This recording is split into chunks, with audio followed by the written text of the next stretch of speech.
Lisboa é uma cidade riquíssima em património histórico, mas muito dele é desconhecido da maioria de nós. No meio da cidade encontramos quintas e palácios, que hoje vamos ficar a conhecer. Venha comigo.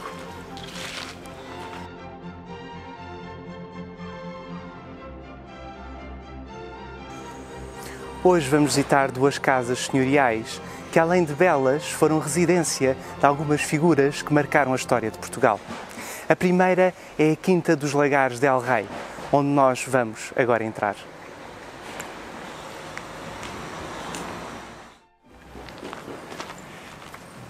Viva! Olá, bom dia, como está?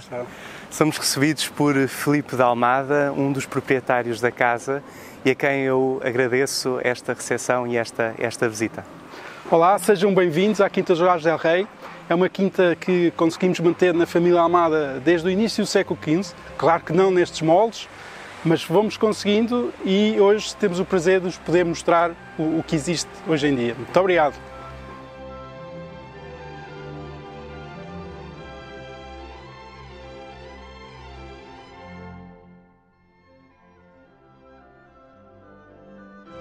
Esta quinta, também conhecida como o Solar dos Condes de Almada, começou por ser, nos séculos XIII e XIV, uma quinta de produção vinícola, função que o nome da propriedade revela. Esta propriedade real, transformada em senhorio, foi originalmente doada a Afonso Pires de Castro, ou da Charneca, apoiante da causa do mestre de Avis, futuro rei Dom João I, e que era muito próximo de Dom Nuno Alves Pereira, condestável do reino. A quinta passou mais tarde, após a sua morte, para o irmão, Martinho Afonso da Charneca, conselheiro de Dom João I e arcebispo de Braga e bispo de Coimbra. Mais tarde existe a notícia de Dona Constança de Noronha, a quinta senhora dos Lagares de El Rei, que era neta e herdeira do bispo Dom Martinho e que casa com Dom Fernando de Almada, segundo conde de Avranches e de quem descendem os condes de Almada. Foi com este casamento que o riquíssimo dote que constituía este senhorio ficou integrado na casa Almada. O senhorio dos Lagares de El Rei era um dos maiores e mais ricos do termo de Lisboa, com cerca de 40 hectares. Passamos o portão da quinta e entramos no terreiro ou pátio de honra, lugar amplo que permitia a entrada e saída de carruagens, facilitando assim a sua manobra. Quanto à casa, a atual construção data dos séculos XVII e XVIII, sabendo-se que na altura de Dom Lourenço, primeiro conde de Almada, foi ampliada. Antes disso, sabemos também que Dom Lourenço de Almada, 10º conde de Avranches, governador e capitão-general da Ilha da Madeira e governador do Brasil, a quando o seu regresso em 1712 fez obras e construções nos Lagares de El Rei. Provavelmente terá sido nesta altura que se realizaram grandes alterações no que teriam sido as casas e lagares de vinho, construindo assim uma casa senhorial, onde terá recebido a 20 de abril de 1717 a rainha Dona Mariana de Áustria, mulher de Dom João V. No centro do terreiro podemos admirar o desenvolvimento da casa em 2 pisos. O piso térreo, antigamente usado como piso de serviço, e o piso superior, o piso nobre, onde a família residia. Na fachada, ritmada pelas janelas de sacada de gosto seiscentista, encontramos o brasão de armas da família Almada, atualmente coberto de luto devido ao falecimento de um dos membros da família. A família Almada é uma das famílias da nobreza histórica mais representativas de Portugal. Descendentes do conde de Avranches, herói de Ceuta e representante de Portugal na corte inglesa, recebe este título do rei Henrique VI de Inglaterra, assim como a Ordem da Jarreteira, honra rara de ser atribuída, tudo pelo apoio deste nobre português na Guerra dos 100 Anos. O seu descendente, Dom Antão Vaz de Almada, 7º conde de Avranches e 10º senhor dos Lagares de El Rei, foi um dos principais dos 40 conjurados de 1640. Foi exatamente no seu Palácio do Rossio, hoje conhecido como Palácio da Independência, que se deram várias reuniões conspiratórias para a preparação da revolta que daí saiu na manhã do 1º de dezembro de 1640 e que se dirigiu ao Paço da Ribeira. Aí deu-se o famoso defenestramento de Dom Miguel de Vasconcelos e a prisão da vice-rainha, a Duquesa de Mântua, pondo assim fim a 60 anos do chamado domínio filipino. Se a fachada da casa é marcada pela sobriedade típica da arquitetura portuguesa dos finais do século XVII e do início do século XVIII, o interior da casa contrasta por uma decoração mais elaborada, marcada pela presença da azulejaria portuguesa.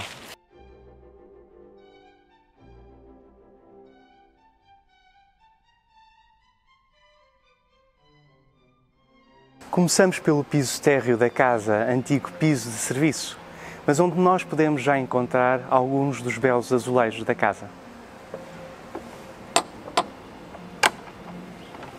Aqui a azulejaria toma um aspecto mais utilitário, forrando rodapés, mas também forrando os lambris de paredes com a chamada figura avulsa, tão utilizada no final do século XVII e início do século XVIII, com representações de flores, pássaros, barcos e cestas. Vamos agora subir até ao andar nobre da casa, onde encontramos o oratório, centro da vivência espiritual da família. Nesta sala podemos mais uma vez encontrar azulejos do século XVII, de padrão alcachofra, símbolo de longevidade e resiliência. Entramos agora numa das salas nobres da casa, a sala que antecede o oratório. Aqui podemos encontrar, a nível decorativo, silhares de azulejos do século XVII e o teto típico da época também, o teto em forma de maceira.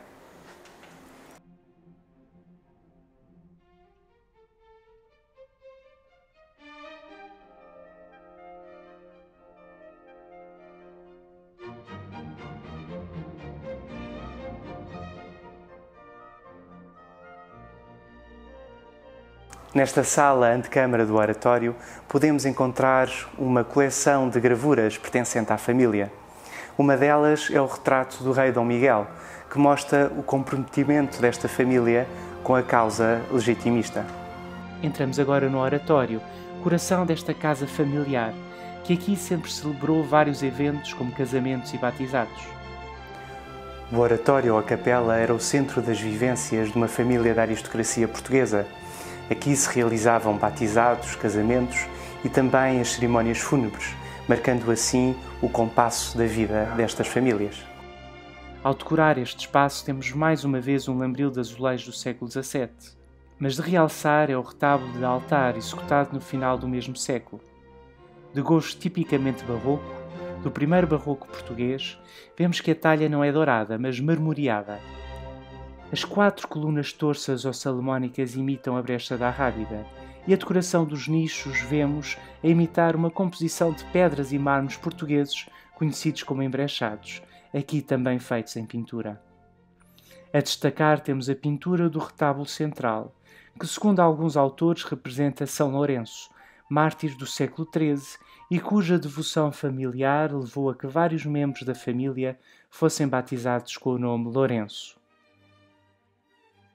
Atualmente a casa é inteiramente ocupada por vários membros da família Almada, mas é curioso saber que aqui também viveu o famoso pintor régio Carlos Reis, pois a casa esteve durante várias décadas arrendada a ele e à sua família. Nesta casa, além de ter o seu ateliê, nela também se inspirou para várias das suas obras.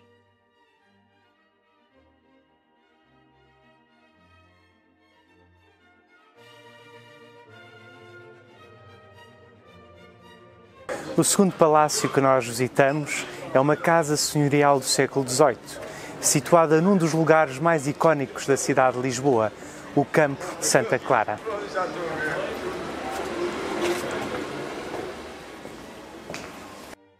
Conhecido por ser o palco semanal da Feira da Ladra, este lugar da Lisboa Oriental é marcado pela presença de grandes construções religiosas, como o Mosteiro e a Igreja de São Vicente ou a Igreja de Santa Engrácia, Panteão Nacional.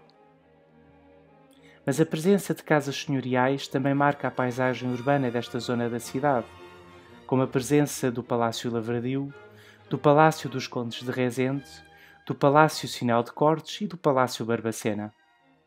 Chegamos então ao Palácio Pimenta de Castro, inconfundível pela sua fachada forrada de azulejos, uma das mais singulares e belas de Lisboa. Este conjunto azulejar é da autoria do famoso pintor e azulejista Luís António Ferreira, mais conhecido como Ferreira das Tabuletas, autor de outros trabalhos icónicos de Lisboa, como os interiores da Cervejaria Trindade e da fachada do proprietário desta, o Palacete Garcia, no Largo Bordal Pinheiro, no Chiado. Aqui Luís António Ferreira, mestre da fábrica Viúva Lamego, escolheu uma ornamentação que dá sumptuosidade a uma fachada originalmente sóbria. Mármores, finges, frisos, sobre portas, molduras, utilizando uma paleta de cores variada, animam toda a fachada. Entramos no vestíbulo da casa, onde podemos ver um compromisso entre a decoração original, de silhares de azulejos do século XVIII, e uma coleção de arte contemporânea, que foi aqui colocada pela atual proprietária da casa. Quem nos recebe é Miguel Rodrigues, escultor, e que tem nesta casa o seu ateliê. Muito obrigado, Miguel, por nos receber. Sem registro de quem mandou construir ou quem ocupou originalmente a casa do século XVIII, o nome Pimenta de Castro advém da presença deste conhecido general e da sua família nesta casa. Joaquim Pereira Pimenta de Castro foi oficial militar, ajudante de campo do rei Dom Manuel II e mais tarde, já em República, ministro da Guerra. Sob a presidência de Manuel de Arriaga, foi presidente do Ministério, ou seja, primeiro-ministro, tendo governado mais tarde em ditadura e por isso sendo deposto por Álvaro de Castro em 1915. Retirou-se então da vida política, dedicando-se à escrita de um livro em sua defesa pessoal intitulado A Afrontosa Ditadura. Joaquim Pimenta de Castro morreu em Lisboa a 14 de maio de 1918, recebendo muitas honras políticas e militares. Atravessando a porta central, entramos no vestíbulo da casa, marcado por um compromisso entre a decoração original e a atual decoração da casa. Aqui podemos ver o pavimento original, em calçada, forma tradicional e recorrente de revestir este tipo de espaços antes de chegar, no século XIX, à maioria das ruas e praças públicas. Nas paredes, além de obras de arte contemporânea da coleção privada da atual proprietária, vemos lambris de azulejos da primeira metade do século XVIII, com motivos de albarradas que decoram este espaço. Podemos ver que este vestíbulo organiza a casa. A partir dele tínhamos o acesso ao andar nobre, através desta escadaria, e também lateralmente a uma área de serviço e ainda nas outras portas laterais o acesso à cocheira e às cavalariças.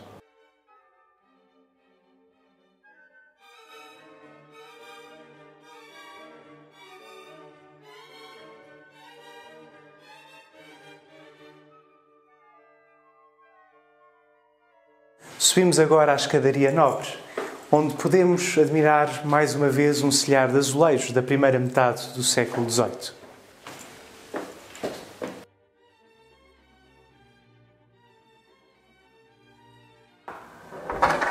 Subindo a escadaria principal, chegamos ao salão nobre da casa, o salão utilizado antigamente pela família para as suas recepções familiares e sociais.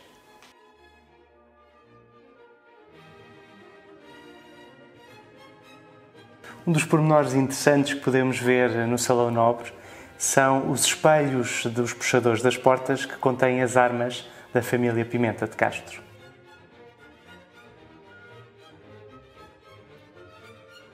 Aqui já não encontramos os motivos de albarrada, mas uma decoração mais nobre e elaborada, com a representação de cenas da vida cotidiana da aristocracia, como cenas de caça ou de jogos, e que nos ajudam a ter uma ideia mais gráfica das vivências do início do século XVIII.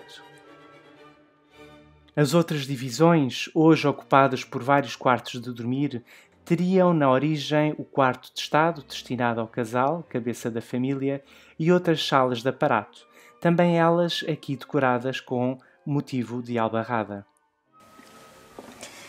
Mas o que é curioso é a existência da cozinha ao nível do Salão Nobre, o que mostra uma grande modernidade da casa, fazendo com que as refeições chegassem quentes à mesa. Esta situação revela bem a modernidade desta casa do século XVIII. O acesso facilitado entre a cozinha e salas de jantar e aparato permitia uma melhor qualidade do serviço da cozinha, fazendo assim que, por exemplo, as refeições chegassem sempre quentes à mesa. A antiga cozinha, hoje sala de jantar, é também marcada por uma coleção de azulejos da primeira metade do século XVIII, com albarradas, aqui representadas por cestas com flores. Hoje esta casa senhorial está ocupada por um hotel boutique e galeria de arte, conservando desta forma este património singular.